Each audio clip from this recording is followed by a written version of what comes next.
Two teenagers pause their mountain bikes near the edge of a cliff, looking out over the Pacific Ocean. If you had to identify the academic subject they are studying on this rocky trail, what would your answer be? We usually associate education with rows of desks and standardized lectures delivered under fluorescent lights. In that traditional setting, learning is something that happens while sitting still. These students are practicing discovery-based learning. In this model, individual curiosity dictates the curriculum, and student autonomy drives the entire process. The risk here is that a completely self-directed system can dissolve into academic chaos.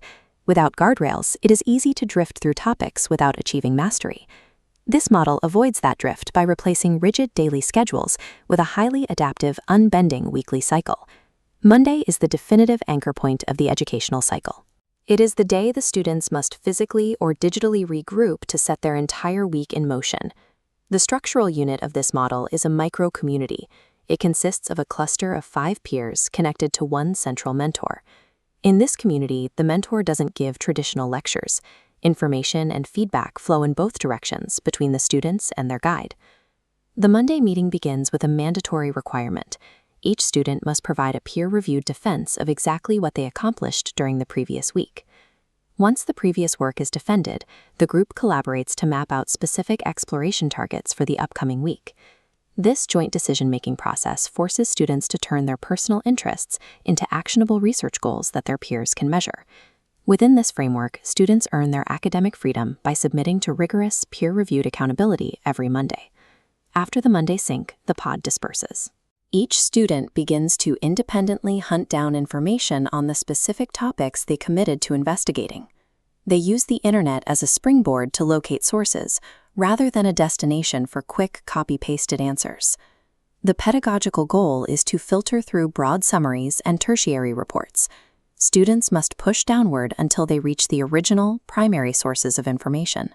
Eventually, a student digs so deep into a topic that the material exceeds their own understanding and standard resources. This friction point triggers digital mentorship. Students use online networks to bypass standard hierarchies and contact a global expert working directly in the field. A targeted one-on-one interaction with a professional provides a level of specific detail that a generalized classroom teacher cannot provide. Modern technology allows the student to act as a primary investigator, shifting the focus from consuming prepackaged facts to conducting original research. Looking at the teenagers on the cliff again, the scene now represents more than just a bike ride. It is a classroom in action. Because the system of accountability and research is so well defined, their physical location no longer limits the rigor of their education. They are supported by a portable network built on 3 pillars: the peer pod, the use of primary sources, and digital access to world-class experts. This active investigation of the real world removes the need for memorizing a standardized curriculum that may be years out of date.